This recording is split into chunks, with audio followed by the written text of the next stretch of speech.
A while ago, I was working with a CEO high in the Swiss Alps.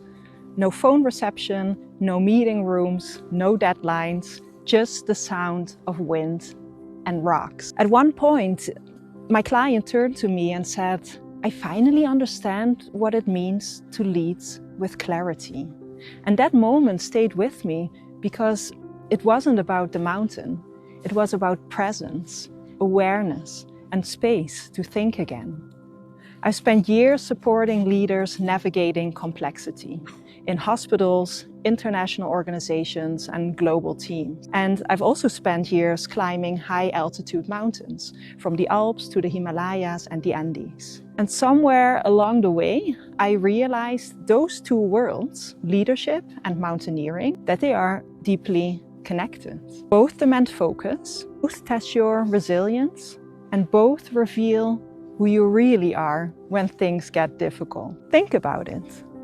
As leaders, we often operate in constant noise to make decisions, meetings, expectations. But clarity doesn't come from doing more.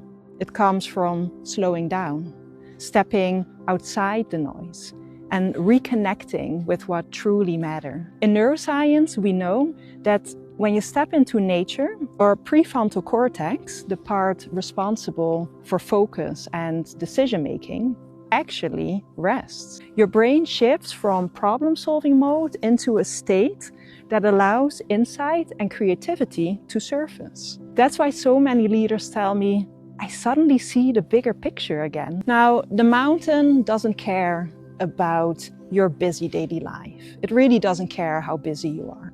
Up here, you're simply human. Just you, your thoughts, your breath, and the next step ahead. And in that simplicity, something shifts. I remember one expedition, hours of climbing through deep snow, vertical ice walls, and fatigue setting in. And my mind wanted to give up, but my body kept moving. And I realized in that very moment that leadership works the same way.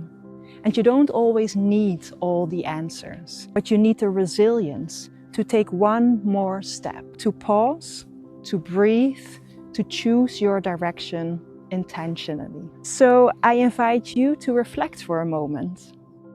When was the last time you created real space to think, without distractions, without solving, just listening? What would happen if you allowed yourself and your team that kind of space? Because out here, leadership becomes more than a skill. It becomes a state of awareness, a connection to yourself, your purpose, and the people you lead.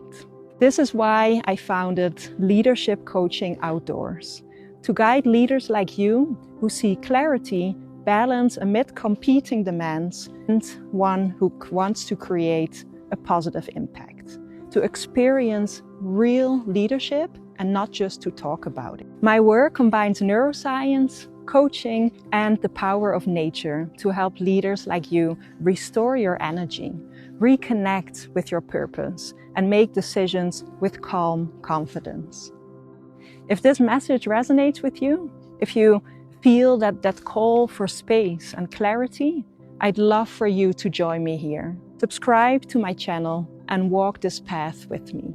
Every week, I'll share reflections and conversations with experts that bring leadership, neuroscience, and the outdoors together to help you lead with clarity, purpose, and balance. Because great leadership doesn't just move people, great leadership moves mountains.